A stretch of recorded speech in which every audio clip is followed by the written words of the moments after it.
Hello friends, मैं अंबिका कुमारी और आप देख रहे हैं लेट्स लर्न विथ अंबिका। कैसे आप सभी? उम्मीद है बहुत अच्छे होंगे। और हिंदी साहित्य बहुत अच्छे से कराने की कोशिश मैं आपको कर रही हूँ, जिसमें हमने भक्ति काल में संत काव्य को कंप्लीट किया, सूफी काव्य को हमने कंप्लीट किया, हम राम काव्य की तरफ बढ़ रहे हैं। राम काव्य करेंगे, इसके बाद कृष्ण काव्य, फिर हमारा पूरा भक्ति काल खत्म हो जाएगा। इसके बाद रीति काल, फिर आधुनिक काल। ठीक है, तो मैं आपको एक दिन साहित्य और एक दिन व्याकरण कराने की कोशिश करूंगी। ठीक है, क्योंकि साहित्य आपका ज़्यादा है, पर साहित्य में ऑलरेडी मैं आपको बार बार ये बात बताती हूँ और रोज़ बताती हूँ, आज भी बताऊँगी कि जितना कुछ मैंने आपको कराया है वो आप एक बार प्लीज़ देख लीजिए, क्योंकि उससे कुछ बाहर नहीं आने वाला है।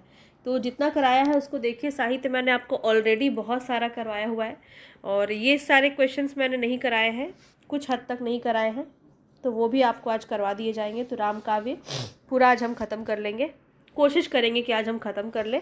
आज से कल तक ये राम काव्य ख़त्म हो जाएगा।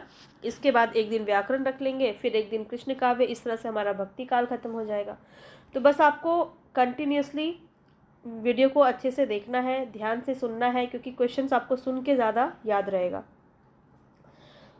यहाँ पे हम स्टार्ट करेंगे राम काव्य, और जो भी चैनल पर नए हैं सब्सक्राइब करके बेल आइकन दबा लीजिएगा, तभी मेरे वीडियोस के नोटिफिकेशन आप तक पहुंच पाएंगे। पसंद आता है तो लाइक और शेयर कर दीजिएगा। जैसा कि आप सभी को मैंने प्रॉमिस किया था कि पूरा मैं आपको कंप्लीट करवाऊंगी, तो मैं उसी पे अभी स्टिक हूँ और भक्ति काल आपको कंप्लीट अभी करवाऊंगी। ठीक है, तो चलिए राम काव्य हम स्टार्ट करते हैं। तो कलि कुलिस जीव निस्तार हित वाल्मीकि तुलसी भयो। ये जो उक्ति है ये किस कवि द्वारा रचित है, किसने कहा है, ये आपको बताना है।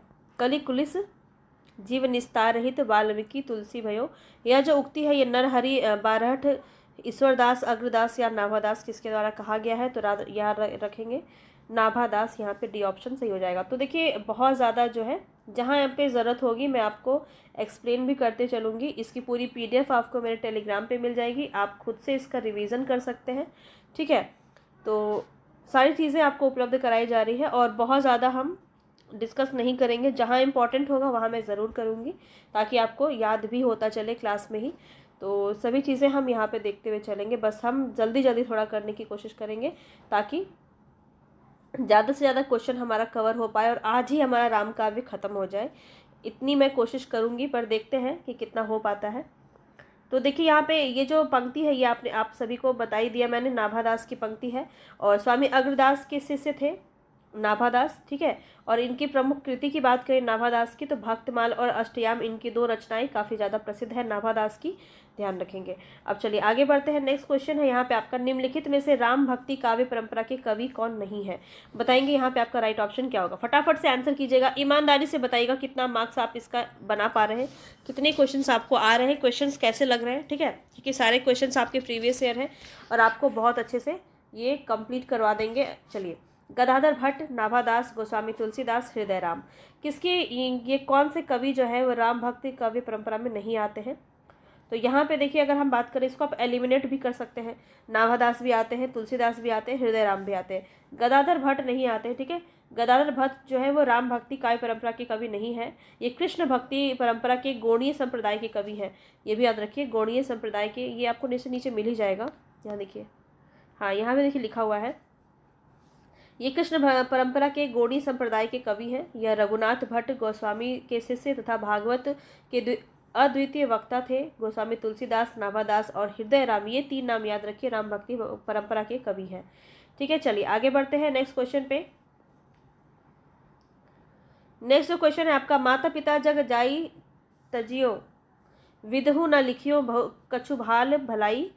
यह आत्मपरख काव्य पंक्ति इनमें से किन भक्तिकालीन कवि की है, बताएंगे। इस पंक्ति के बारे में बताना है कि किसकी है, सूरदास, कबीरदास, तुलसीदास या हृदय राम। यहाँ पे राइट ऑप्शन हो जाएगा आपका तुलसीदास। ठीक है, सी ऑप्शन आपका बिल्कुल सही हो जाएगा। तो ये आत्मपरख काव्य पंक्ति है जो तुलसीदास के द्वारा कही गई है। और तुलसीदास का बचपन घोर दरिद्रता और असहाय अवस्था में बीता। उन्होंने लिखा, माता पिता ने दुनिया में पैदा करके मुझे त्याग दिया, विधाता ने भी मेरे भाल यानी कि भाग्य में कोई भलाई नहीं लिखी थी। ये किन्होंने कहा है, तुलसीदास ने कहा है। ठीक है, ये पूरी पंक्ति का मतलब था। अब देखिए इनके अगर जन्म और मरण बात करें तो 1532 से 1623। माता पिता का नाम क्रमशः क्या था, हुलसी और आत्माराम दुबे। तो नाम पूछ लिया जाता है कई बार। तो माता का नाम था हुलसी, पिता का नाम था आत्माराम दुबे और पत्नी का नाम था रत्नावली। शिक्षा गुरु से सनातन थे। नाभादास ने तुलसीदास को कली काल के वाल्मीकि तथा अमृतलाल नागर ने मानस का हंस कहा। ये बहुत ज़्यादा इंपॉर्टेंट पॉइंट है। नाभादास ने तुलसीदास को क्या कहा था, कली काल की वाल्मीकि, और ये काफ़ी बार आपका पूछा भी गया है। और अमृतलाल नागर ने क्या कहा है, मानस का हंस। इसको आप नोट कर लीजिएगा, बहुत इंपॉर्टेंट है। गोस्वामी तुलसीदास द्वारा रचित 12 ग्रंथ प्रामाणिक माने गए हैं। और कौन कौन से हैं वो प्रामाणिक ग्रंथ, तो तुलसीदास के बारे में देखिए नोट्स बनाना बहुत इंपॉर्टेंट है। मानती हूँ अभी एग्ज़ाम है आपके सामने तो आप नोट्स नहीं बना पाएंगे, ठीक है। जैसा भी आपको सही लगे मैं आपको PDF दे दूँगी, आप उससे रिवीजन कर लीजिएगा। तो इनकी अगर हम बात करें, देखिए जो इंपॉर्टेंट है उसको तो हम स्किप नहीं कर सकते हैं। तो ये प्रामाणिक ग्रंथ आपको पता होने चाहिए। दोहावली, कवित रामायण, कवितावली, ठीक है, कवित रामायण को ही कवितावली कहते हैं। और गीतावली, रामचरितमानस, रामाज्ञा प्रश्न, विनय पत्रिका, रामलला नहछू, पार्वती मंगल, जानकी मंगल, बरवे नारायण, वैराग्य संदीपनी और कृष्ण गीतावली, ये सभी तुलसीदास की रचना है। चलिए आगे बढ़ते हैं। तुलसीदास किस भक्ति के लिए प्रसिद्ध है बताएंगे। किस प्रकार की भक्ति, उनकी सख्य भाव, कांत भाव, दास्य भाव या वात्सल्य भाव।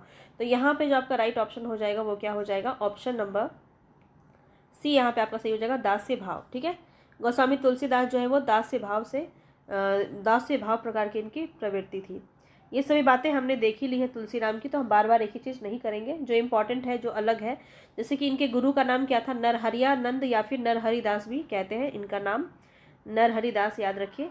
नरहरिदास काफ़ी पूछा जाता है गुरु का नाम, ठीक है। और ये राम भक्ति काव्य शाखा के प्रतिनिधि कवि हैं। तुलसीदास रामानुजाचार्य के श्री संप्रदाय और विशिष्टाद्वैतवाद से प्रभावित थे, ये भी बात आपको ध्यान रखना है। चलिए आगे बढ़ते हैं। राम भक्ति काव्य धारा से संबंधित कौन से कवि नहीं है बताएंगे। स्वामी अग्रदास, प्राणचंद्र चौहान, गदाधर भट्ट, हृदयराम, इसमें से कौन आपका राइट ऑप्शन हो जाएगा।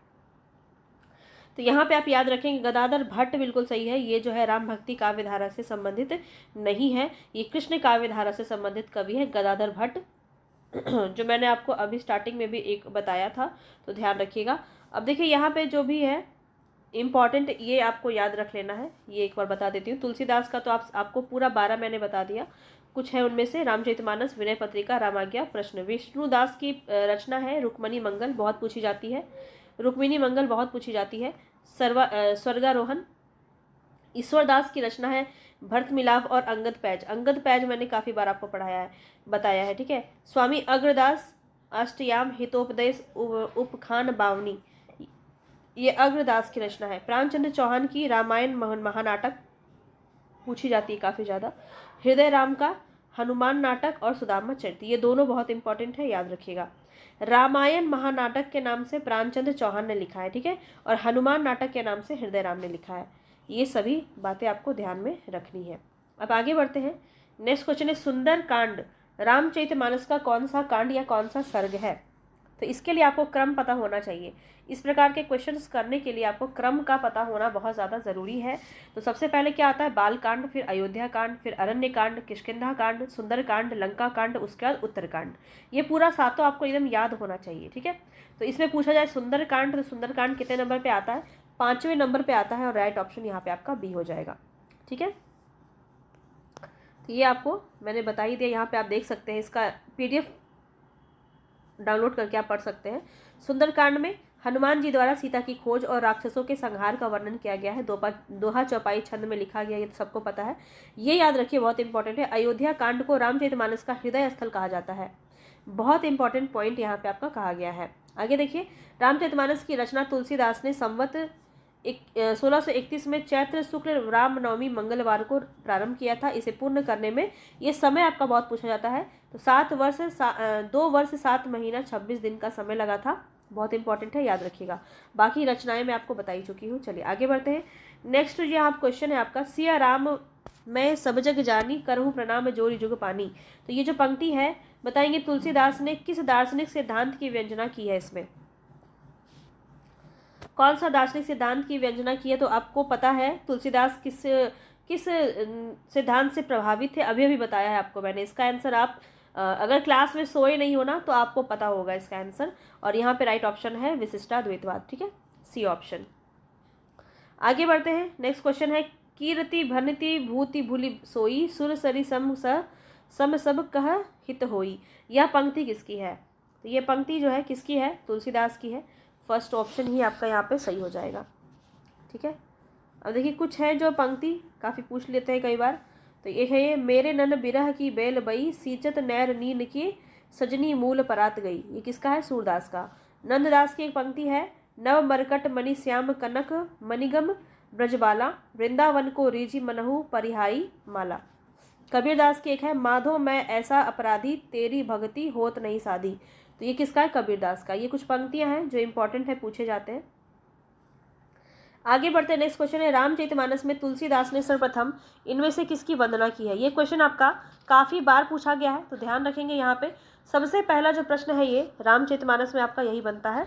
तो तुलसीदास ने सर्वप्रथम इनमें से किसकी वंदना की है? पार्वती शंकर की, वाल्मीकि हनुमान की, सरस्वती गणेश की, या सीताराम की? तो यहाँ पे आपका राइट ऑप्शन क्या हो जाएगा? सरस्वती और गणेश का इन्होंने सबसे पहले जो है वंदना किया है। ठीक है, सरस्वती और गणेश का। और ये बात मैं आपको बता ही चुकी हूँ कि रामचरितमानस जो है 1631 संवत में लिखा गया चैत्र शुक्ल नवमी के दिन, और 2 वर्ष 7 महीना 26 दिन का इनको समय लगता है।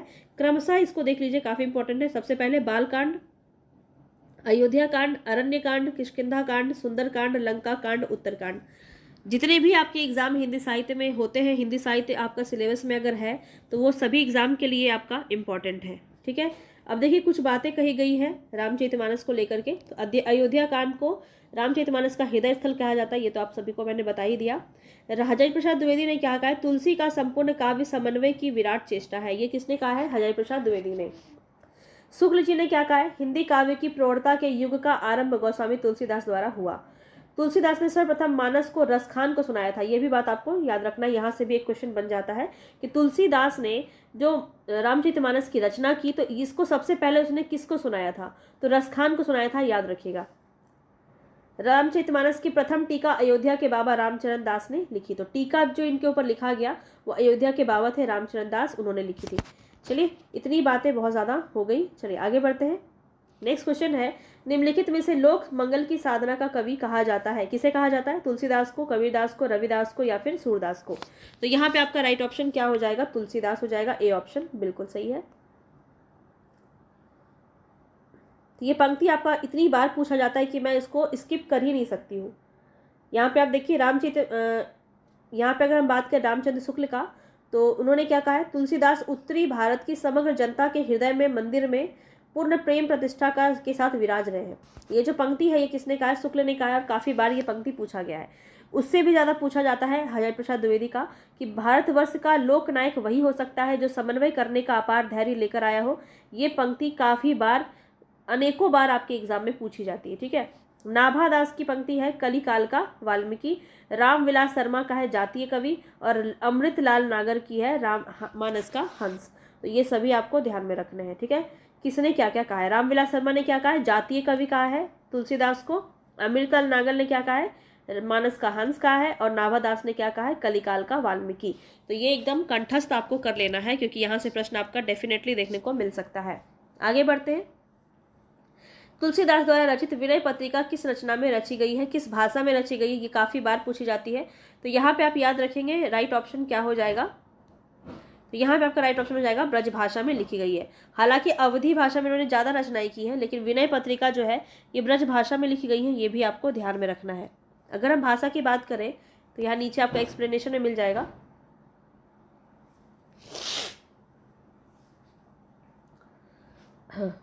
रामचरितमानस अवधी में लिखा इन्होंने, रामलला नहछू अवधी में लिखा, वैराग्य संदीपनी ब्रज में लिखा, दोहावली भी इन्होंने ब्रज में लिखा। अच्छा, अंतिम में जो वली वली जोड़ा है इन्होंने, कवितावली हो गया। देखिए अभी सारा ही दिखाती हूँ आपको। जानकी मंगल अवधि में, पार्वती मंगल अवधि में, बरवे रामायण अवधि में, रामाज्ञा प्रश्नावली अवधि में। अब इधर जितना वली वली वली वली जुड़ा है ना, ये सब आपका ब्रज में है, तो याद रहने में आसानी होगा। वैराग्य संदीपनी याद रख लीजिए, वैराग्य संदीपनी ब्रज में है, ब्रज भाषा में। दोहावली ब्रज भाषा में, कवितावली ब्रजभाषा में, गीतावली ब्रजभाषा में, कृष्ण गीतावली ब्रजभाषा में, और एक आपका विनय पत्रिका ब्रजभाषा में।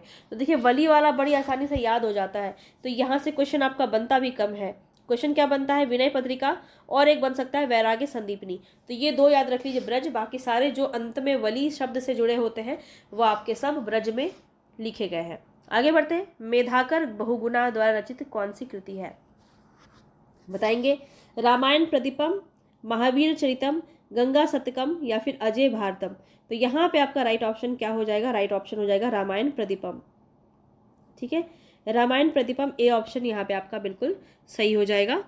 और बात करें महावीर चरितम, तो महावीर चरितम किसने लिखा, भवभूति ने लिखा है। गंगा शतकम जो है लोकनत्न गुमानी पंत, ये वैसे इतना डिटेल में आपसे पूछेगा नहीं, यहाँ पे आप देख सकते हैं। चलिए, नाभादास किस भक्ति धारा के कवि है, बताएंगे। कृष्ण राम भक्ति काव्य, या फिर प्रेम मार्गी, या ज्ञान मार्गी। तो नाभादास जो है वो राम भक्ति शाखा के कवि है, बी ऑप्शन यहाँ पे आपका सही हो जाएगा। आगे बढ़ते हैं नेक्स्ट क्वेश्चन पे। तो इनकी 3 रचना है, तीनों रचना याद रखिए नाभादास की। भक्तमाल, अष्टयाम और राम भक्ति से संबंधित कुछ स्फुट पद भी इन्होंने लिखा है। भक्तमाल में लगभग 200 भक्तों का चरित्र गान किया इन्होंने, और अष्टयाम ब्रज भाषा गद्य और पद दोनों में अलग अलग उपलब्ध है, ये भी आपको पता होना चाहिए। आगे बढ़ते हैं। सच पूछा जाए तो मध्य युग की समग्र स्वाधीन चिंता के गुरु रामानंद ही थे, ये कथन किसका है, बताएंगे। तो हरिहर प्रसाद द्विवेदी का कथन है, सी ऑप्शन यहाँ पे आपका सही हो जाएगा। ठीक है, चलिए ये आप रामानंद के बारे में पढ़ना चाहे तो पढ़ सकते हैं। आगे बढ़ते हैं। आलवार भक्तों संतों के विषय में कौन सा कथन गलत है। आलवार भक्तों की बात की जा रही है, तो ये सुदूर दक्षिण के वैष्णव भक्त थे, तो ये कथन तो बिल्कुल सही है। इनकी संख्या 12 थी, ये भी कथन सही है। ये उच्च वर्ण जाति के, ये गलत है। आलवारों में अंडाल नाम की एक महिला भक्त थी, तो ये भी मैंने आपको करवाया था, तो डी ऑप्शन भी सही है यहाँ पे। सी ऑप्शन आपका गलत हो जाएगा, यानी कि यही ऑप्शन सही हो जाएगा। ठीक है, ऑप्शन सी आपका सही हो जाएगा क्योंकि गलत ही पूछा है हमसे। चलिए आगे बढ़ते हैं।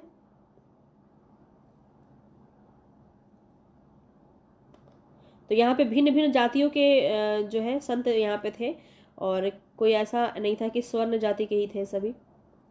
तो ये तो मैंने आपको कई बार करवाया है ना। भगवान को सगुण मानकर उनकी भक्ति पर बल देने वाले भागवत धर्म के भेदों और उनके संस्थापकों को सुमिलित करना है। श्री संप्रदाय, ब्रह्म संप्रदाय, रुद्र संप्रदाय और सनकादिक संप्रदाय, काफ़ी बार करवाया है। तो ये क्वेश्चन तो आपके लिए बहुत आसान होना चाहिए क्योंकि आपने इसको काफ़ी बार किया हुआ है। तो यहाँ पे याद रखिए रामानुजाचार्य जो है वो श्री संप्रदाय से संबंधित है। ब्रह्म संप्रदाय हो जाएगा मध्वाचार्य, रुद्र संप्रदाय विष्णु स्वामी, ये तो आपको ऐसे मुंह पे याद होना चाहिए बिल्कुल, सनकादिक निम्बार्काचार्य। ठीक है, इसके अलावा गौड़ीय संप्रदाय एक है जो चैतन्य महाप्रभु से संबंधित है, और राधा वल्लभ संप्रदाय, हित हरिवंश, ये भी आपको याद रखना है। देखिए यहाँ पे आपको दिया हुआ है, तो सभी आप यहाँ पे देख सकते हैं। गौड़ीय संप्रदाय, चैतन्य महाप्रभु, द्वैताद्वैतवाद से संबंधित है, और राधा वल्लभ, हित हरिवंश, ये सारे मैंने आपको बता ही दिया यहाँ पे। चलिए अब यहाँ पे भक्तमाल से संबंधित कोई कथन है जो कौन सा सही नहीं है वो बताना है आपको। तो देख लेते हैं एक बार। यह भक्तिकालीन भक्तों के संबंध में से प्रमाणिक रचना मानी जाती है, तो बिल्कुल ये प्रमाणिक मानी जाती है। यह पूर्वार्ध में कलयुग से पहले के भक्तों का उल्लेख है इसमें, ये भी सही है। इतिहास की दृष्टि से इसका उत्तरार्ध अधिक महत्वपूर्ण है, ये भी सही है। उत्तरार्ध में मध्यकालीन भक्तों संतों का विस्तृत विवरण जो है इसमें किया गया है, तो ये गलत है जाएगा। तो ऑप्शन डी यहाँ पे आपका सही हो जाएगा क्योंकि गलत ही आपसे पूछा गया है। ठीक है, तो इतना डिटेल में आपसे इसमें नहीं पूछेगा, बीपीएससी में तो नहीं पूछेगा। चलिए आगे देखते हैं। ये आरपीएससी असिस्टेंट प्रोफेसर का क्वेश्चन यहाँ पे 2020 का है। भक्तिकालीन राम काव्य धारा के विषय में असंगत कथन बताना है। इस साहित्य में तुलसीदास का प्रमुख स्थान है, तो ये तो कथन बिल्कुल सही है। असंगत बताना है आपको। ठीक है, इसमें लोक संग्रह की भावना है, ये भी सही है। यह काव्य अवधि और ब्रज दोनों में रचित है, ये भी सही है। यह कृष्ण काव्य के प्रभाव से पूर्णतः मुक्त है, ऐसा नहीं है। ऐसा नहीं है कि कोई भक्ति राम काव्य की है जिन्होंने वो कृष्ण के काव्य से बिल्कुल अछूते हैं, ऐसा बिल्कुल नहीं है। तो यहाँ पे जो है राम काव्य धारा की प्रमुख विशेषता में अगर हम बात करें तो ये सभी बातें आपकी आ जाएंगी, और कृष्ण काव्य परंपरा के प्रभाव से ये बिल्कुल मुक्त थे ऐसा भी कहना सही नहीं होगा, ठीक है, क्योंकि राम काव्य में जो है प्रायः सभी शैलियों को देखने को मिला है। जो आपके सूरदास की गीति पद्धति है वो आपके विद्यापति में भी देखने को मिलती है। राम काव्य के सृजन में विद्यापति ने काफ़ी महत्वपूर्ण भूमिका निभाई थी। तो ये सभी इम्पॉर्टेंट है। डी ऑप्शन आपका यहाँ पे सही हो जाएगा, ठीक है, डी ऑप्शन यहाँ पे आपका सही हो जाएगा। आगे बढ़ते हैं। नेक्स्ट क्वेश्चन है, भक्तमाल के टीकाकार कौन है, बताइए। भक्तमाल किसकी रचना है? नाभादास की, सबको पता है। टीकाकार बताइए, प्रियादास, विट्ठलनाथ, अग्रदास या किल्हा। यहाँ पे आपका राइट ऑप्शन क्या हो जाएगा? प्रियादास। ए ऑप्शन आपका बिल्कुल सही हो जाएगा, ठीक है। चलिए आगे बढ़ते हैं। तो देखिए टीका से प्रश्न पूछा जा सकता है, टीकाकार कौन है? तो प्रियादास है भक्तमाल की, और इन्होंने भक्तमाल की टीका भक्ति रस बोधनी के नाम से की है। और इनकी अन्य रचनाएं अगर बात करें तो रसिक मोहिनी और भक्त सुमेरनी हो जाएगा। विट्ठलनाथ ने यमुनाष्टक और अग्रदास ने ध्यान मंजरी रचना रची है। चलिए, मूल गोसाई चरित्र किसके रचनाकार है? मूल गोसाई चरित्र के रचनाकार कौन हो जाएंगे? नाभादास, प्रियादास, बेनी माधवदास या नरहरिदास। यहाँ पे आपका राइट ऑप्शन क्या हो जाएगा? ऑप्शन सी, बेनी माधव दास, ठीक है, सी ऑप्शन यहाँ पे आपका सही हो जाएगा। नंददास का रुक्मणी मंगल काफ़ी इंपॉर्टेंट है, पूछा जाता है। नेक्स्ट क्वेश्चन है आपका, उन्होंने रचना नैपुण्य का भद्दा प्रदर्शन कहीं नहीं किया है और ना शब्द चमत्कार आदि के खिलवाड़ों में वे फंसे हैं। उनकी सी भाषा की सफाई और किसी कवि में नहीं। शुक्ल जी का यह कथन किस कवि के बारे में बोला जा रहा है, किस कवि के विषय में इन्होंने कहा है? तो ये तुलसीदास के बारे में इन्होंने कहा है। तो पहला ही ऑप्शन यहाँ पे आपका सही हो जाएगा, ठीक है। आगे बढ़ते हैं। नेक्स्ट क्वेश्चन है यहाँ पे, कबीर विवेक एक नहीं मोरे, सत्य कहूँ लिखी कागद कोरे। तो विनयोक्ति किस कवि की है ये बताएंगे। यहाँ पे आपका राइट ऑप्शन हो जाएगा तुलसीदास, ठीक है, तुलसीदास के इन्होंने ही कहा है। अब यहाँ पे देखिए रचना और जन्म मृत्यु दिया गया है। आगे बताएंगे, विज्ञान गीता किसकी रचना है? नाभादास, तुलसीदास, केशवदास, मलुकदास। बताएंगे, यहाँ पे आपका राइट ऑप्शन हो जाएगा केशवदास, सी ऑप्शन बिल्कुल सही हो जाएगा, ठीक है। इनके बारे में हम अगर बात करें, विज्ञान गीता में आध्यात्मिक विषय को प्रस्तुत किया गया है तथा नखशिख एवं परंपरागत उपमानों की सहायता से राधा के विभिन्न अंगों का वर्णन किया गया है। केशवदास की कवि प्रिया, रसिक प्रिया, छंदमाल रीति ग्रंथ है। तो ये आपसे प्रश्न पूछा सकता है कि केशवदास का रीति ग्रंथ कौन सा है? तो याद रखिएगा, कवि प्रिया, रसिक प्रिया और छंदमाल ये सब रीति ग्रंथ के अंदर आता है, जिसमें क्रमशः रस, अलंकार और छंदों का निरूपण किया गया है। कवि प्रिया में रस का निरूपण किया गया है, रसिक प्रिया में अलंकार का और छंदमाल में छंदों का निरूपण किया गया है। मलुकदास की रचना की बात करें, रत्न खान, ज्ञान बोध, ज्ञान परोक्ष, ध्रुव चरित। नाभादास की रचना भक्तमाल, अष्टयाम, राम भक्ति से संबंधित कुछ स्फुट पद। और तुलसीदास की रचना रामचरितमानस, पार्वती मंगल, विनय पत्रिका, रामलला, नहछू, हनुमान बाहुक। याद रखेंगे। आगे बढ़ते हैं। अब ये देखिए आपका यूपी पीजीटी में पूछा गया 2021 में, तो काफ़ी इंपॉर्टेंट है। सबंत 16 से 31, अच्छा सॉरी मैंने आपको इधर नहीं कराया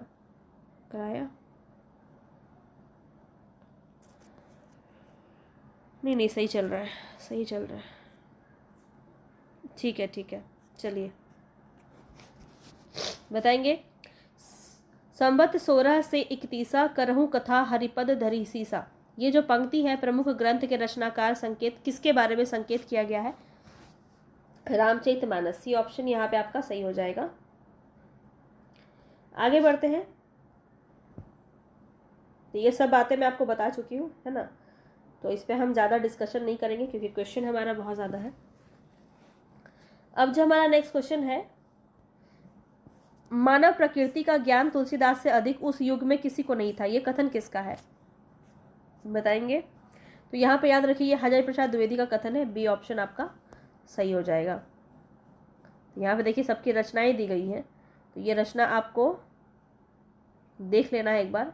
हजारी प्रसाद द्विवेदी की रचना है हिंदी साहित्य की भूमिका 1940 ईस्वी और हिंदी साहित्य का आदिकाल 1952। एक और है, बताना आप कमेंट बॉक्स में एक और कौन सी हजारी प्रसाद द्विवेदी की रचना है, ठीक है।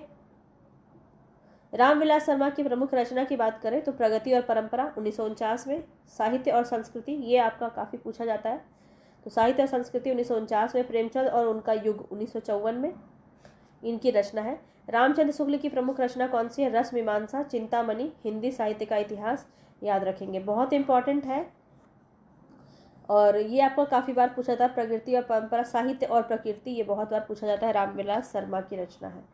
आगे बढ़ते हैं। राम काव्य धारा से संबंधित कृति राम ध्यान मंजरी किसकी रचना है? बताएंगे। राम ध्यान मंजरी किसकी रचना है? तो याद रखेंगे ये अग्रदास की रचना है। बी ऑप्शन आपका यहाँ पे सही हो जाएगा। ठीक है, यहाँ बाकी भी आपको दिया गया है। चलिए ये बताएंगे अब। नेक्स्ट जो है आपका क्वेश्चन, गोरख जगायो जोग भगति भगायो लोग, ये जो प्रमुख पंक्ति है ये किसकी है? ये बहुत बार पूछा जाता है और टीचिंग लाइन में ये क्वेश्चन आपका काफ़ी बार देखने को मिलता है, तो याद रखिएगा। बीजक में गोरख बानी, कवितावली, नाथ बानी, किसमें ये कहा गया है? ये तो सबको पता है कि तुलसीदास की ये पंक्ति है, लेकिन ये कौन से रचना में कहा गया है? तो कवितावली में कहा गया है। सी ऑप्शन यहाँ पे आपका सही हो जाएगा। ठीक है, एक बात इसमें ध्यान रखिए कि गोरखनाथ की रचनाओं का संकलन जो है इसका और संपादन है ये डॉक्टर पीताम्बर दत्त बर्दवाल ने गोरखबानी नाम से किया था, और संत बीजक नाम से कबीर की प्रमाणिक कृति है जिसमें रामायणी शब्द ज्ञान चौतीसा, यहाँ पे देखिए क्या बोला जा रहा है, संत बीजक जो है संत कबीर की प्रमाणिक कृति है जिसके रामायणी शब्द ज्ञान चौतीसा, विप्रतिमिसी, कहरा, बसंत, चाचर, बेली, बिरहुली, हिंडोला, साखी नामक 11 प्रकरण इसमें है। तुलसीदास की सभी रचनाएं करवाई चुकी हूँ काफ़ी बार। आगे बढ़ते हैं। नेक्स्ट क्वेश्चन है यहाँ पे आपका, तुलसीदास ने किस रचना, कौन सी रचना अपनी शारीरिक पीड़ा के निर्वार्थ में की थी? कौन सी रचना है? तो इसका ऑप्शन पहले हम देख लेते हैं। विनय पत्रिका, हनुमान बाहुक, रामचरितमानस या जानकी मंगल। तो यहाँ पे आपका राइट ऑप्शन हो जाएगा हनुमान बाहुक। तुलसीदास ने हनुमान बाहुक की रचना जो है अपनी शारीरिक पीड़ा के निवारणार्थ में की थी, और यह तुलसीदास की हनुमत भक्ति संबंधी स्वतंत्र रचना है। ठीक है, ध्यान रखेंगे। आगे बढ़ते हैं नेक्स्ट क्वेश्चन पे। साखी सबदी, ये भी आपका यूपी टीजीटी में पूछा गया क्वेश्चन है 2021 में। आप देख सकते हैं किस प्रकार के प्रश्न आपके बनते हैं, और बिल्कुल आप जो ज़रूरी नहीं है कि जो आपको आता है, जो आपने पढ़ा है वही आपके एग्ज़ाम में आएगा, तो अपने लेवल को थोड़ा सा इंक्रीज़ कीजिए। आप खुद आप देख सकते हैं प्रीवियस एक क्वेश्चन ही आपका एक ऐसा जरिया है जिससे आप ये समझ सकते हैं कि आपको आता तो है, आपको भक्ति काल के प्रश्न बहुत सारे आते हैं, लेकिन क्या वो आपके एग्ज़ाम के स्टैंडर्ड के लेवल के हैं या नहीं है, ये आपके लिए इम्पॉर्टेंट है। ठीक है, तो जब भी आपको कुछ नया मिलता है तो उसको सीखने का कोशिश कीजिए, और नया नया पढ़ेंगे तो पुराना पुराना भूलते नहीं जाना है, उसको रिवीजन करते रहना है। ठीक है, आप नया ना पढ़िए, लेकिन जो पढ़ा है उसको ज़रूर रिवीजन कीजिए। सबसे मूल मंत्र मैं आपको यही देती हूँ। अब यहाँ देखिए, साखी सबदी दोहरा कही कहनी उपखान, भगति निरूपही भगत कली निंदही वेद पुराण। तो ये जो पंक्ति है किस रचनाकार की है? तुलसीदास, कबीर, जायसी या फिर कुतुबन। तो यहाँ पे जो राइट ऑप्शन है वो तुलसीदास हो जाएगा। ठीक है, चलिए। हरि मोरा पियू मैं हरि की बहुरिया, ये किसका है? कबीरदास का है। और बाहर वाह भीतर वाह होई, घर बाहर को रहे न जोई, कुतुबन की है। ये पंक्ति याद रख लीजिए, बहुत इंपॉर्टेंट है, और ये तो काफ़ी बार पूछा गया है। हरि मोरा पियू मैं हरि की बहुरिया किसका है? कबीरदास का। और बाहर व भीतर व होई, बाहर घर बाहर को रहे न जोई, कुतुबन की है। सरवर तीर पद्मनि आई, खोपा छोरी केस मुकुलाई, जायसी की है। ठीक है, चलिए आगे बढ़ते हैं। ये जो क्वेश्चन है बताएंगे, ईश्वर अंश जीव अविनाशी, चेतन अमल सहज सुख राशि। ये जो पंक्ति है इसमें कौन सा दर्शन है ये बताना है आपको। ये यूजीसी नेट का क्वेश्चन है 2021 का, और इसमें विशिष्टाद्वैतवाद आपका शामिल है। बी डी ऑप्शन आपका यहाँ पे सही हो जाएगा। कौन किसके प्रवर्तक है ये सभी बातें मैं आपको बहुत बार बता चुकी हूँ। आगे बढ़ते हैं। तुलसीदास ने रामचरितमानस के उत्तर कांड में क्या प्रतिपादित किया है? अब यहाँ पे बताना है कौन सा सही उत्तर है, इसको हम समझते हैं। तो देखिए, ज्ञान की अपेक्षा भक्ति सुसाध्य और आशु फलदायिनी है, ये बात आपका बिल्कुल सही है। उत्तरकांड में ये आपका कहा गया है। कलयुग में असंतों की संगत लाभदायक होगी। ये नहीं होगा। कलयुग में मनुष्य वर्ण, धर्म और आश्रम का पालन करने वाले होंगे, ये भी नहीं कहा है इन्होंने। कलयुग में लोभ और स्वार्थ के वशीभूत होंगे और माता पिता तथा गुरु का अनादर होगा, ये भी इन्होंने कहा है। देखिए, और जो कि अभी हो ही रहा है, कलयुग का समय चल रहा है। और 1 और 4 आपका सही हो जाएगा। तो यहाँ पे आप देखिए 1 और 4, डी ऑप्शन आपका सही हो जाएगा। ठीक है, चलिए समझ गए होंगे क्वेश्चन के माध्यम से आप क्या बातें कही जा रही है। निम्नलिखित में से कौन निर्गुण भक्ति काव्य के कवि नहीं है? कौन नहीं है? मलुकदास, बाबूलाल दास, ईश्वर दास, सुंदर दास। इस प्रकार से प्रश्न आपको कभी भी एग्जाम में देखने को मिल सकते हैं, तो तैयार रहिए। यहाँ पे आप बताएंगे राइट ऑप्शन क्या हो जाएगा, तो राइट ऑप्शन हो जाएगा ईश्वर दास। ठीक है, ईश्वर दास जो है ये निर्गुण भक्ति काव्य के कवि नहीं है। ईश्वर दास जो है वो सगुण भक्ति धारा के कवि हैं। लेकिन मलुकदास, लाल दास और सुंदर दास आप सभी को पता है ये निर्गुण संत काव्य के अंदर आते हैं। चलिए आगे बढ़ते हैं। अब ये देखिए DSSB TGT में पूछा गया क्वेश्चन है 2021 का, बहुत पुराना क्वेश्चन भी नहीं है। गोस्वामी तुलसीदास ने रामचरितमानस की रचना किस उद्देश्य से की थी? मोक्ष प्राप्ति के लिए, लोक रंजन के लिए, राम कथा का स्मरण करने कराने के लिए, या स्वांत सुखाय के लिए? तो यहाँ पे आपका राइट ऑप्शन क्या हो जाएगा? ऑप्शन डी, स्वांत सुखाय। ठीक है, क्रम से इसको याद कर लेना बहुत इंपॉर्टेंट है। गीतावली किसकी काव्य कृति है बताएंगे? ये भी आपका PGT में पूछा गया DSSB। तुलसीदास, मयूर कवि, दंडी या हजारी प्रसाद द्विवेदी? तो यहाँ पे ये क्वेश्चन तो सबको आता होगा। तुलसीदास की रचना है ए ऑप्शन आपका बिल्कुल सही हो जाएगा। आगे बढ़िए। स्वांतः सुखाय कहकर किसने उसे काव्य का प्रयोजन स्वीकार किया? अभी इसके बारे में बताया। रामचरितमानस को तुलसीदास ने कहा, तो यहाँ पे ए ऑप्शन आपका बिल्कुल सही हो जाएगा। निम्न कवियों में से कौन हिंदी का महाकवि माना जाता है? बताइए, हिंदी का महाकवि कौन माना जाता है? कालिदास, भर्तृहरि, अश्वघोष या फिर तुलसीदास?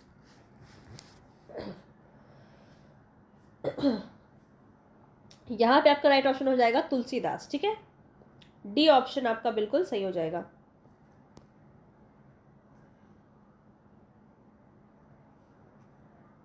अब दिए गए ऑप्शन की बात करें तो कालिदास, भर्तृहरि और अश्वघोष जो है ये संस्कृत भाषा के कवि हैं, आप सभी जानते होंगे। और तुलसीदास हिंदी के महाकवि माने जाते हैं। हिंदी के प्रथम महाकवि वैसे तो चंद्रवरदाई माने जाते हैं। हिंदी का प्रथम महाकवि कौन माना जाता है? चंद्रवरदाई माना जाता है। बुद्ध चरितम अश्वघोष की प्रसिद्ध रचना है, ये याद रखिएगा। भर्तृहरि की शतक त्रय जो नीति शतक और श्रृंगार शतक और वैराग्य शतक है। ठीक है, ये 3 शतक के नाम से ही ये जाना जाता है। शतक त्रय ये रचना इनकी है। ठीक है, भर्तृहरि की। आगे देखते हैं नेक्स्ट क्वेश्चन पे। तो ये क्वेश्चन देखिए आप क्रम से किस प्रकार से पूछा गया है आपका। आरोही क्रम में लगाना है तुलसीदास के प्रमुख ग्रंथ को। जानकी मंगल, कवितावली, गीतावली, रामचरितमानस। तो इस प्रकार से प्रश्न आपका पूछा जा सकता है। क्रम से क्वेश्चन बहुत ज़्यादा इंपॉर्टेंट है, तो चिंता मत कीजिए, सारा डेट वाइज आपको बता देंगे। एक भी क्वेश्चन को आपको डाउटफुल नहीं छोड़ूंगी, इतना आप ध्यान रखिए। तो यहाँ पे आपका सी ऑप्शन सही हो जाएगा। गीतावली, उसका रामचरितमानस, फिर जानकी मंगल, उसका कवितावली। किस प्रकार से है यहाँ पे आप देख सकते हैं, सभी आपको दिए गए हैं। यहाँ पे पूरा डेट आपको दिया गया है।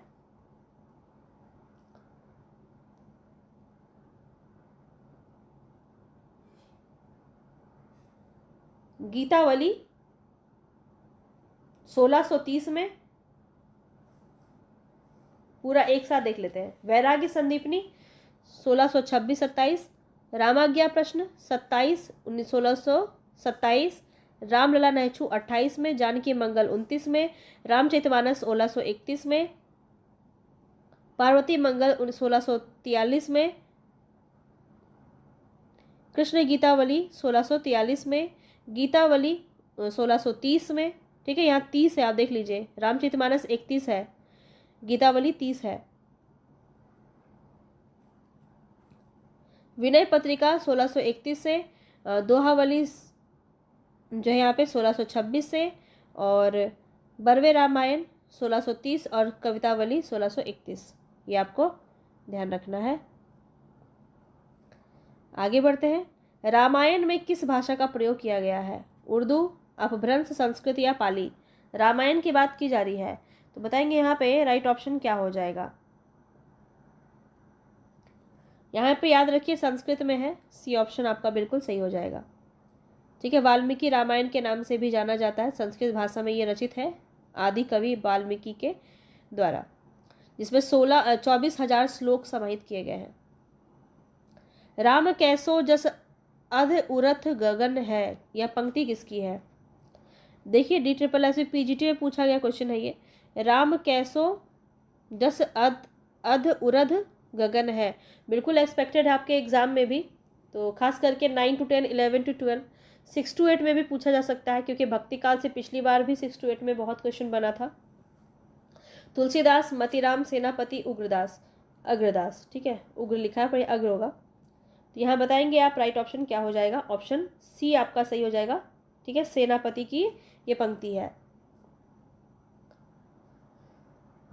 तो राम भक्ति शाखा के कवि है सेनापति। सेनापति का जन्म 1559 ईस्वी के आसपास माना जाता है। इनके गुरु का नाम हीरामणि दीक्षित था और कवित रत्नाकर राम काव्य कल्पद्रुम इनके 2 प्रमुख ग्रंथ हैं और ऋतु वर्णन के में ये सिद्धस्त माने जाते हैं। तो ये प्रश्न आपका काफ़ी बार बनता है कि ऋतु का वर्णन सबसे ज़्यादा किन कवियों ने किया है, तो उसमें सेनापति का नाम आता है, याद रखिएगा। ठीक है, जो मैं आपको ऐसे ही बस बोल देती हूँ ना मुँह से, वो क्वेश्चन बन जाता है। ठीक है, तो जितना भी इम्पोर्टेंट है वो सब बातें मैं आपको बताती चलती हूँ, याद रखिएगा, बहुत इम्पोर्टेंट है। किस रचनाकार के बचपन का नाम राम बोला था, बताएंगे। राम बोला किसका नाम था, तो याद रखेंगे ये नाम किसका था, तुलसीदास का था। ठीक है, तुलसीदास के बचपन का नाम क्या था, राम बोला। ये भी आपके DSSS में पूछा गया है। अब इनके बारे में आप एक बार कुछ जान लीजिए, वैसे मैं आपको बता ही चुकी हूँ।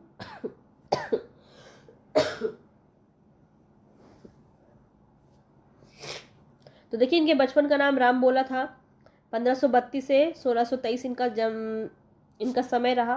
पिता का नाम आत्माराम दुबे, माता का नाम हुलसी, पत्नी का नाम रत्नावली। रामचंद्र शुक्ल ने तुलसीदास को स्मार्त वैष्णव माना है, स्मार्त वैष्णव। आचार्य रामचंद्र शुक्ल के अनुसार हिंदी काव्य की प्रौढ़ता के युग का आरंभ जो है गोस्वामी तुलसीदास द्वारा हुआ। नाभादास ने तुलसीदास को कलिकाल की वाल्मीकि कहा, अमृतलाल नागर ने मानस का हंस कहा, और ये रामानुजाचार्य के श्री संप्रदाय और विशिष्टाद्वैतवाद से प्रभावित थे। इनकी जो भक्ति भावना थी वो दास्य भाव की प्रकृति की थी, और प्रमुख रचनाओं तो आपको मैं काफ़ी बार बता चुकी हूँ। चलिए आगे बढ़ते हैं। नेक्स्ट जो क्वेश्चन है वो है, निम्नलिखित में से कौन सा गीति काव्य तुलसीदास का सर्वोत्तम काव्य है। गीति काव्य यहाँ पे पूछा जा रहा है, तुलसीदास का सर्वोत्तम काव्य है। पहले तो कामायनी तो आपका है ही नहीं तुलसीदास का, प्रिय प्रवास भी है ही नहीं, रश्मि रथी भी नहीं है, तो क्या ऑप्शन हो जाएगा आपका, बरवे रामायण, क्योंकि एक ही रचना है यहाँ पे। कितना इजी था ना ये, तो बी ऑप्शन यहाँ पे आपका सही हो जाएगा, ध्यान रखिएगा। बाकी रचना की बात करें तो प्रिय प्रवास किसकी है, अयोध्या सिंह उपाध्याय हरिऔध की है 1914 में, और ये प्रिय प्रवास जो है हिंदी का प्रथम महाकाव्य भी माना जाता है, खड़ी बोली प्रथम महाकाव्य। ठीक है, रश्मि रथी की बात करें तो ये रामधारी सिंह दिनकर का खंड काव्य है, और कामायनी जो है ये जयशंकर प्रसाद का महाकाव्य है। समय भी आपको याद रखना है। आगे बढ़ते हैं। नेक्स्ट क्वेश्चन है, ये भी आप देख सकते हैं DSSS में पूछा गया है, UP TGT PGT में पूछा गया, तो समझिए आपके एग्जाम में बिल्कुल पूछा जा सकता है, सेम ही लेवल रहता है। खेती ना किसान को भिखरी को ना भीख, बलि बनिक को बनिज ना चाकर को चाकरी। ये जो तुलसी की कृति है किससे संबंधित है, तुलसी का कथन है, ये भी याद रखिए ये। ठीक है, और किस रचना में इन्होंने ये कहा है, तो याद रखिएगा कवितावली में। ठीक है, डी ऑप्शन यहाँ पे आपका सही हो जाएगा। आगे बढ़ते हैं। विनय पत्रिका किस भाषा में लिखी गई है, अगेन ये क्वेश्चन काफ़ी बार पूछा जाता है, तो ब्रज भाषा, ए ऑप्शन आपको याद रखना है। आगे बढ़ते हैं। जहांगीर जस चंद्रिका के रचयिता कौन है, जहांगीर जस चंद्रिका के रचयिता कौन है, देव, मतीराम, चिंतामणि या केशव। जहांगीर जस चंद्रिका के रचयिता कौन है, केशवदास, डी ऑप्शन आपका सही हो जाएगा। डॉक्टर विजय पाल सिंह ने केशव को कोर्ट का कवि कहा है, पूछा जा सकता है। केशव को कवि हृदय नहीं मिला था, ये किसने कहा था, आचार्य रामचंद्र शुक्ल ने। ठीक है, रामचंद्र शुक्ल काफ़ी क्रोधित थे इनसे, और आचार्य रामचंद्र शुक्ल ने केशवदास को अलंकारवादी मानते थे, और उन्होंने क्या कहा था, आलोचना करते हुए इनका, कि केशव को कवि हृदय नहीं मिला था। चलिए, ये प्रश्न आपका बन सकता है, क्योंकि रामचंद्र शुक्ल किस कवि के बारे में क्या कहते हैं, इससे आपका BPSC में क्वेश्चन बन चुका है ऑलरेडी 2 बार। कवित रत्नाकर का लेखक कौन है, बताइए। सेनापति, बलभद्र मिश्र, नरोत्तम दास और केशव दास। कवित रत्नाकर किसकी रचना है? तो याद रखेंगे सेनापति की रचना है। ठीक है, ए ऑप्शन यहाँ पे आपका सही हो जाएगा। इनके अन्य उपलब्ध ग्रंथ में अगर बात करें तो काव्य कल्पद्रुम सेनापति ने अपना संपूर्ण काव्य ब्रज भाषा में रचा। रामचंद्र शुक्ल ने ऋतु वर्णन का सबसे बड़ा श्रृंगारिक कवि माना है सेनापति को, और ये काफ़ी बार आपका एग्जाम में बनता है, तो इसको ध्यान रखिएगा कि ऋतु वर्णन सबसे ज़्यादा किसने किया है? सेनापति ने। ठीक है, यहाँ से प्रश्न 1 बन जाता है। आगे बढ़ते हैं। नेक्स्ट क्वेश्चन है, ब्रज भाषा का कौन सा कवि ऋतु वर्णन के लिए विख्यात है? ऋतु वर्णन के लिए विख्यात है कौन सा? सेनापति। डी ऑप्शन यहाँ पे आपका सही हो जाएगा। आगे बढ़ते हैं। अगर आप इसका देखिए फिर डिटेल में आप करना चाहते हैं ना, तो इसका PDF लेके आप आराम से पढ़ सकते हैं। तो अभी हम क्वेश्चन बहुत ज़्यादा है, मुझे नहीं लगता है कि आज कंप्लीट हो पाएगा। कल तक हम कोशिश करते हैं इसको कंप्लीट करने की, पर अभी हमारे पास है टाइम, तो हम देखते हैं कितना और कर पाते हैं। तुलसीदास जी ने निम्न में से किस गुरु से शास्त्रों का अध्ययन किया था? शास्त्रों का अध्ययन तुलसीदास ने किससे किया था, ये आपको बताना है। तो यहाँ पे आपका राइट ऑप्शन क्या हो जाएगा? याद रखिएगा, शेष सनातन। ठीक है, ए ऑप्शन यहाँ पे आपका बिल्कुल सही हो जाएगा। नरहरिदास मत लगा दीजिएगा आप लोग। तो तुलसीदास जी ने शास्त्रों का अध्ययन काशी में गुरु शेष सनातन के पास रहकर किया था, जबकि राम नाम की दीक्षा उन्होंने नरहरिदास से ली थी। चलिए, दक्षिण के आलवार संत किस शाखा से संबंधित माने जाते हैं? प्रेम मार्गी, ज्ञान मार्गी, प्रेम भक्ति शाखा या फिर कृष्ण भक्ति शाखा? तो यहाँ पे जब मैं आपको राम भक्ति का भी परंपरा करा रही हूँ तो आपको लग रहा होगा कि बहुत आसान है ये तो, लेकिन यही क्वेश्चन आपसे एग्जाम में पूछ लेगा तो आप गलत करके आ जाएंगे। इसीलिए आपको पता होना चाहिए राम भक्ति शाखा से संबंधित है। तो यहाँ जितने भी अलवार भक्त हैं वे आपको यहाँ पे सारे ही बताए गए हैं। वैसे इतना डिटेल में नहीं पूछेगा, एक आध जो इम्पोर्टेंट होता है वो पूछ लेता है। ठीक है, तो याद रखिए, दक्षिण में आलवार संतों की वाणी से राम भक्ति स्फुटित हुई और ये मुख्य रूप से विष्णु के भक्त थे। ये प्रश्न भी आपका बहुत बनता है। और आलवार का आर्थिक शाब्दिक अर्थ होता है मग्न, यानी कि भगवान की भक्ति में डूबा हुआ रहना। तो कुल 12 है, और कौन किससे संबंधित है देखिए यहाँ पे सारे नाम दिए गए हैं। आपका एक जो काफ़ी इंपॉर्टेंट है कि एक महिला है इसमें, आंडाल, ये प्रश्न आपका बनता है, मैंने आपको करवाया भी है। जो भूदेवी यानी विष्णु पत्नी और पृथ्वी देवी मानी जाती है, तो कौन किस नाम से अवतरित माना जाता है, अवतार माना जाता है, ये यहाँ पे दिया गया। इसको आप चाहे तो पढ़ लीजिएगा, वैसे इतना ज़्यादा डिटेल में आपसे नहीं पूछेगा। चलिए आगे बढ़ते हैं। नेक्स्ट क्वेश्चन है यहाँ पे आपका, तुलसीदास की निम्नलिखित कृतियों में कौन सी कृति कांडों में विभाजित नहीं है? बताओ किसमें कांड में विभाजित नहीं किया गया है तुलसीदास की रचनाओं में? तो पार्वती मंगल, ए ऑप्शन यहाँ पे आपका सही हो जाएगा। ठीक है, ये विभाजित नहीं है बल्कि ये प्रबंध काव्य है। ये क्या है आपका? प्रबंध काव्य है। ठीक है, ये बात आपको याद रखना है। यह अवधि में रचित है और इसमें शिव पार्वती विवाह का वर्णन किया गया है पार्वती मंगल में। इसका आधार क्या है? कालिदास कृत कुमार संभवम है, जबकि रामचरितमानस में शिव पार्वती कथा का शिव पुराण से लिया गया आधार। पूछा जाए इसका आधार किससे लिया गया है, तो शिव पुराण। चलिए आगे बढ़ते हैं। तो सबका बताया गया, देखिए यहाँ पे बरवे रामायण का यह 7 कांडों में विभाजित है। यह रहीम के बरवे नायिका भेद से प्रभावित है। ये 2 पॉइंट आपको याद रखना है। गीतावली की बात करें तो गीतावली में यह 7 कांडों में विभाजित है गीतावली, और राम कथा का वर्णन है इसमें, और राम गीतावली और पदावली रामायण के नाम से भी ये प्रसिद्ध है। कवितावली में क्या है, तो इसमें भी 7 कांड है। तो ज़्यादातर 7 कांड ही है। देखिए रामचरितमानस में भी 7 कांड है, गीतावली कवितावली में भी 7 कांड है, बरवे रामायण में भी 7 कांड है। ठीक है, तो 7 7 7 याद रखिए। कवितावली में काशी की महामारी का वर्णन है, ये पूछा जाता है आपका। काशी की महामारी का वर्णन कहाँ है? कवितावली में उत्तर कांड में किया गया है। ठीक है, हनुमान बाहुक इसी का अंश माना जाता है कवितावली का। चलिए, श्री रामानुजाचार्य की भक्ति भाव किस प्रकार की थी? तो यहाँ पे ये भी दास्य भाव है, ये ऑप्शन सही हो जाएगा। राघवानंद जी किस महान व्यक्ति के गुरु थे? राघवानंद जी किसके गुरु थे बताएंगे? तो याद रखेंगे रामानंद के गुरु थे, सी ऑप्शन यहाँ पे सही हो जाएगा। तो इनका ग्रंथ वगैरह दिया हुआ है, आप इसको देख लीजिएगा। आचार्य हजय प्रसाद द्विवेदी ने इनको आकाश धर्मा गुरु कहा है, ये भी मैंने आपको करवाया हुआ है, बहुत इंपॉर्टेंट है। नाभादास के भक्त माल में रामानंद के 12 शिष्यों का वर्णन है, ये भी बहुत इंपॉर्टेंट पॉइंट है। तो ये सभी चीज़ें आपको ध्यान में रखनी है। ये तो आपको कराई चुकी हूँ। गोरख जगायो जोग भक्ति भगायो लोग, ये पंक्ति किसकी है? तुलसीदास की है। बी ऑप्शन यहाँ पे आपका सही हो जाएगा। आगे बढ़ते हैं। यहाँ पे आपको सुमेलित करना है, तो भरत मिलाप किसका है? सुमेलित करेंगे यहाँ पे। भरत मिलाप, ध्यान मंजरी, रामायण महानाटक और अवध विलास। ज़्यादातर तो मैंने आपको करवा दिया है। तो भरत मिलाप किसका है? ईश्वर दास की रचना है। ठीक है, ईश्वर दास की है। ध्यान मंजरी किसकी है? अग्रदास की। ध्यान मंजरी अग्रदास की। रामायण महानाटक किसकी है? प्राणचंद्र चौहान, करवाया था अभी। और अवध विलास किसका है? लालदास का। ठीक है, याद रखिएगा। हृदय राम, हृदय राम का क्या हो जाएगा? हनुमान नाटक।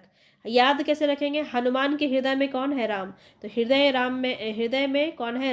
राम है। किसके? हनुमान के। तो हनुमान नाटक हो जाएगा। इस तरह से याद रख सकते हैं आप। ठीक है, कभी कभी ट्रिक बहुत काम कर जाता है। वैसे मैं ट्रिक पे ज़्यादा फोकस नहीं करती हूँ, लेकिन कभी कभी ये आपका काम कर जाता है, एग्जाम में आपको याद आ जाता है। ऋतु वर्णन, फिर से आपका वही क्वेश्चन, तो सेनापति हो जाएगा, ए ऑप्शन। आगे बढ़ते। भक्ति काल के किस कवियों ने संस्कृत को छोड़कर भी संस्कृत की शास्त्रीय परंपरा का निर्वहन किया? बताएंगे। यहाँ पे यूपी टीजीटी में पूछा गया क्वेश्चन है ये। भक्ति काल के किस कवि ने संस्कृत को छोड़कर भी संस्कृत की शास्त्रीय परंपरा का निर्वहन किया? तो वो है तुलसीदास। ठीक है, चलिए सी ऑप्शन यहाँ पे सही हो जाएगा। आगे बढ़ते हैं। नेक्स्ट क्वेश्चन है यहाँ पे आपका, भक्ति रस का पूर्ण परिपाक जैसा विनय पत्रिका में देखा जाता है वैसा अन्यत्र कहीं नहीं। यह कथन किसका है? यह कथन किसका है? जब द्विवेदी शुक्ल का, नगेंद्र का या वियोगी हरि का? तो यहाँ पे ये राइट ऑप्शन हो जाएगा, यहाँ पे ऑप्शन बी। ठीक है, ऑप्शन बी यहाँ पे सही हो जाएगा, रामचंद्र शुक्ल का ये कथन है। आगे बढ़ते हैं। नेक्स्ट क्वेश्चन है, निम्नलिखित में से कौन सी रचना तुलसीदास की नहीं है? तुलसीदास की रचना कौन सी? बरवे नारायण तो है, बरवे रामायण है। इसके बाद वैराग्य संदीपनी है तुलसीदास की, बिल्कुल है। दोहावली भी है। चित्रावली नहीं है। चित्रावली आपने पढ़ा होगा, सूफी काव्य में हमने इसको पढ़ा था, उस्मान की रचना थी ये, देखी थी, आपको याद होगा। चलिए आगे बढ़ते हैं। हनुमान चरित्र, अब देखिए हनुमान नाटक अलग है, हनुमान चरित्र अलग है। तो हनुमान चरित्र जो ये रचयिता है ये कौन है? नाभादास, तुलसीदास, अग्र पांडे या रायमल पांडे? तो याद रखिए डी ऑप्शन यहाँ पे सही हो जाएगा, रायमल पांडे की रचना है हनुमत चरित्र। ठीक है, नाभादास की भक्तमाल और अष्टयाम, तुलसीदास की कवितावली, अग्रदास का ध्यान मंजरी, राम ध्यान मंजरी, अष्टयाम या रामाष्टयाम। ठीक है, याद रखेंगे। तुलसीदास किस दार्शनिक मत के भक्त कवि थे? तो बार बार ये हम कर चुके हैं, विशिष्टाद्वैतवाद, डी ऑप्शन आपका सही हो जाएगा। चलिए आगे बढ़ते हैं।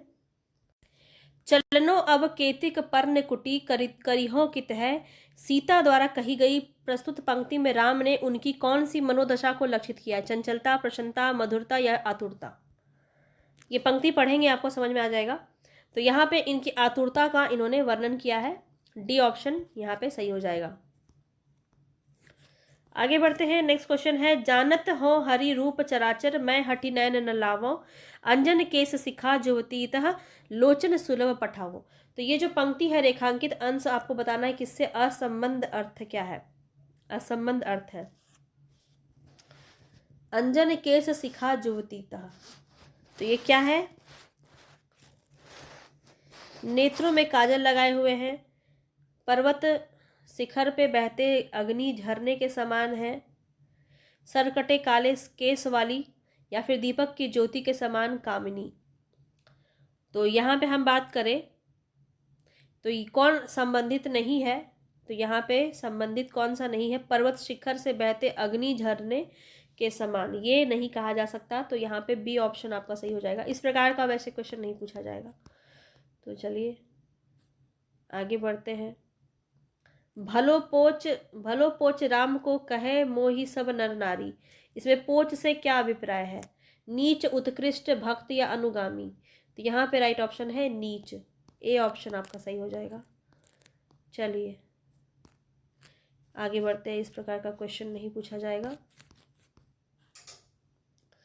अब देखिए यहाँ है, वियोगी हरि ने तुलसीदास को किस संप्रदाय में परिगणित किया है? स्मार्त वैष्णव, वेदांती, निम्बार्की या रामानंदी? वियोगी हरि ने, तो क्या हो जाएगा यहाँ पे? रामानंदी, डी ऑप्शन आपका सही हो जाएगा।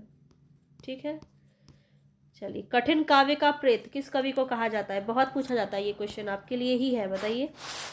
इस प्रकार के प्रश्न पूछे जा सकते हैं। तो केशव दास को कहा जाता है। और किसने कहा है? तो शुक्ल जी ने कहा है। ठीक है, रामचंद्र शुक्ल ने केशव को कठिन काव्य का प्रेत कहा है। और शुक्ल जी ने यह भी कहा था कि केशव को कवि हृदय नहीं मिला था, उनमें वह सहृदयता या भावुकता न थी जो एक कवि में होनी चाहिए। ये सभी कथन केशव दास के बारे में शुक्ल जी का है। और केशव दास की हम कृतियों की बात करें तो रसिक प्रिया, कवि प्रिया, रामचंद्रिका, रतन बावनी, जहांगीर जसचंद्रिका, विज्ञान गीता और छंदमाला, ये सभी इनकी रचना है। चलिए आगे बढ़ते हैं। रामचरितमानस की रचना कब से प्रारंभ मानी जाती है? तो इसको तो हमने स्टार्टिंग से कितनी बार कर लिया। तो यहाँ पे राइट ऑप्शन हो जाएगा ऑप्शन सी, 1631 विक्रमी संवत। ठीक है, ये देखिए यहाँ पे सारा दिया गया आपको। वैराग्य संदीपनी ब्रज भाषा में है, मुक्तक है। रामचरितमानस प्रबंध महाकाव्य है। गीतावली, कृष्ण गीतावली गीति काव्य है। विनय पत्रिका भी गीति काव्य है, ब्रज भाषा में है। कवितावली मुक्तक काव्य है। दोहावली मुक्तक काव्य है। तमिल भाषा में किस महाकवि ने रामायण की रचना की है? बहुत पूछा जाता है तमिल में, संस्कृत में। इस पीडीएफ के लास्ट में मैंने आपको पूरा राम काव्य शाखा का जितना भी रचना है एक लाइन में आपको मैंने पूरा मेंशन कर दिया है खोज खोज के। ठीक है, तो लास्ट में अगर आपको टाइम मिलता है तो आप सिर्फ उसको भी देख लेंगे तो पूरा रचना आपका कवर हो जाएगा वहीं से। तमिल भाषा में यहाँ पे बताइए रामायण किसने लिखा है तमिल भाषा में? तो कौन हो जाएंगे यहाँ पे? राइट ऑप्शन हो जाएगा आपका कंब। संस्कृत में किसने लिखा है? इस प्रकार से प्रश्न बनता है आपका। ठीक है, तमिल भाषा से। देखिए यहाँ पे DSSS में PGT हिंदी में पूछा गया क्वेश्चन है 21 में। आगे बढ़ते हैं। आलवार भक्त किसको कहा जाता है? राम भक्त को, वैष्णव को, कृष्ण भक्तों को या सूफी कवियों को? तो अभी भी बताया था आपको, वैष्णवों को कहते हैं। बी ऑप्शन आपका सही हो जाएगा। भक्तमाल किसकी रचना है? भक्तमाल नाभादास की रचना है। डी ऑप्शन आपका यहाँ पे सही हो जाएगा। आगे बढ़ते हैं। तो यहाँ पे वल्लभाचार्य और गोकुलनाथ की देख लीजिए। वल्लभाचार्य की रचना है यमुनाष्टक, बालबोध, सिद्धांत रहस्य, सेवाफल और भक्त वर्धिनी। गोकुलनाथ की रचना है 84 वैष्णव की वार्ता और 252 वैष्णव की वार्ता। ये विट्ठलनाथ के पुत्र है ना। और वल्लभाचार्य के पुत्र कौन है? विट्ठलनाथ। विट्ठलनाथ के पुत्र कौन है? गोकुलनाथ। ये भी पूछा जाता है, ध्यान में रखना है। श्री रामचरितमानस में वक्ता श्रोता के कितने युग्म है? वक्ता श्रोता के कितने युग्म है? जब आप पढ़ेंगे रामचरितमानस तो आपको पता चलेगा कि हर किसी ने जो है कहानी सुनाई है। कौन है वक्ता, कौन है श्रोता? तो यहाँ पे आपको मैं बात करूँ तो 4 जो है इसमें वक्ता और श्रोता है। कौन कौन है ये आप देख लीजिए। ये आपका DSSS में पूछा क्वेश्चन है, बहुत रिलेट करिएगा। तो पहले तो शिव जी कहानी सुनाते हैं पार्वती जी को, उसके बाद काक भुसुंडी सुनाते हैं गरुड़ को, याज्ञवल्क्य सुनाते हैं भारद्वाज को और तुलसीदास सुनाते हैं संत समाज को। तो ये 4 जो है वक्ता श्रोता इसमें वर्णन है। आगे बढ़ते हैं। किसका कथन है बुद्ध देव के बाद भारत में सबसे बड़े लोकनायक तुलसीदास हुए? ये असाधारण प्रतिभा उनके लेकर उत्पन्न हुए थे। तो ये किसने कहा था? बहुत ज़्यादा इंपॉर्टेंट है और ये काफ़ी बार पूछा जाता है। बुद्ध देव के बाद भारत में सबसे बड़े लोकनायक कौन होते हैं? तुलसीदास होते हैं। और ये असाधारण प्रतिभा लेकर उत्पन्न हुए थे। किसने कहा था ये कथन? तो ये जॉर्ज ग्रियर्सन ने कहा था। सी ऑप्शन आपका सही हो जाएगा।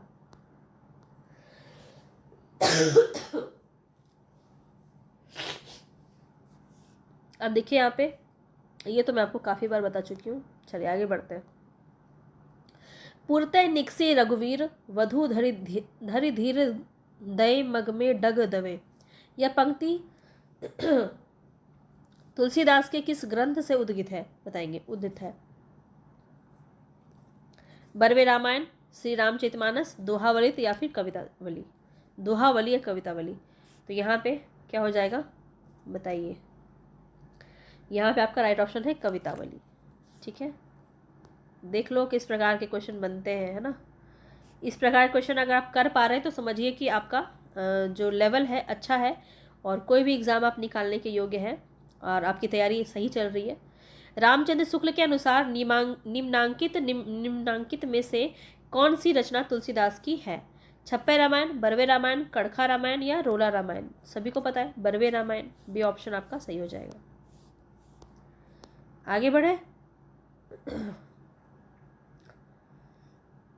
गला पूरा खराब हो चुका है।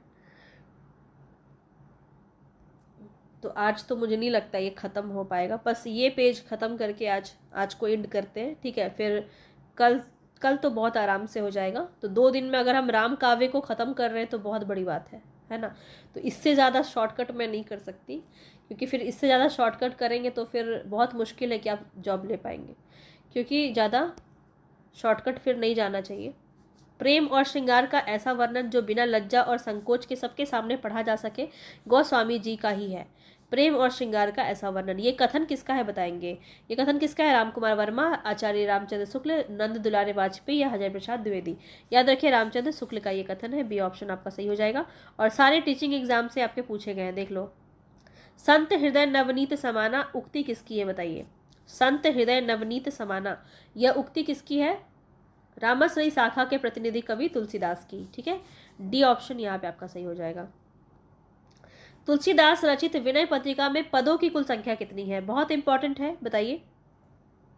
यहाँ पे आपका राइट ऑप्शन हो जाएगा 279, ठीक है। 279 आपका सही हो जाएगा, सी ऑप्शन। तो ये एक बार देख लो, 279 है विनय पत्रिका में पदों की संख्या। तुलसीदास की अन्य में अगर हम देखें तो रामचरितमानस में 1074 दोहा है। दोहावली में 573 दोहा है। बरवे रामायण में 69 पदों की संख्या है। और कृष्ण गीतावली में 61 पद है, ठीक है। ये सब याद रखिए। अब बताइए जोड़ा कौन सा सही है? श्री संप्रदाय, तो यहाँ पे क्या होना चाहिए था आपका? ये काफ़ी बार करवा चुकी हूँ, तो रामानुजाचार्य होना चाहिए था, गलत है। रुद्र संप्रदाय, विष्णु स्वामी, बिल्कुल सही है। तो बी ऑप्शन ही यहाँ पे आपका सही हो जाएगा। संकादिक में आपका क्या होना चाहिए था? निम्बार्काचार्य,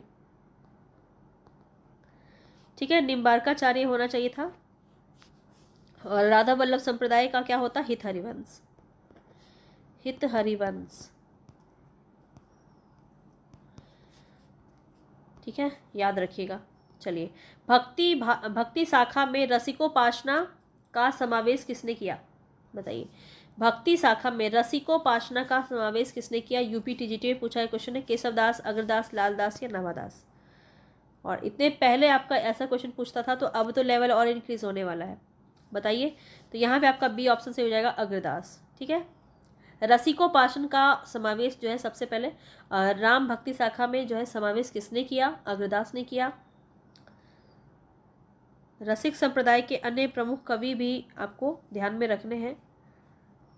तो यहाँ पे देखिए, रसिक संप्रदाय की स्थापना जो है इन्होंने किया, और अग्र अली भी इनको कहा जाता है। अग्रदास कृत ध्यान मंजरी जो है रसिकोपासना का सिद्धांत ग्रंथ है, ये भी ध्यान रखिएगा। रसिक संप्रदाय के अन्य प्रमुख कवि कौन है? तो बालकृष्ण, बाल अली, रसमाला, रामसरन, प्रेमकली, प्रयागदास, राम गुलाब द्विवेदी, रीवा नरेश जो है, राम महाराज रघुराज, सभी हो जाएंगे। चलिए आगे बढ़ते हैं। नेक्स्ट क्वेश्चन है, इनमें से महात्मा बुद्ध के बाद उत्तर भारत में सबसे बड़े लोकनायक तुलसी ही हुए। ये पंक्ति अभी बता चुकी हूँ तुरंत, बताओ कौन है?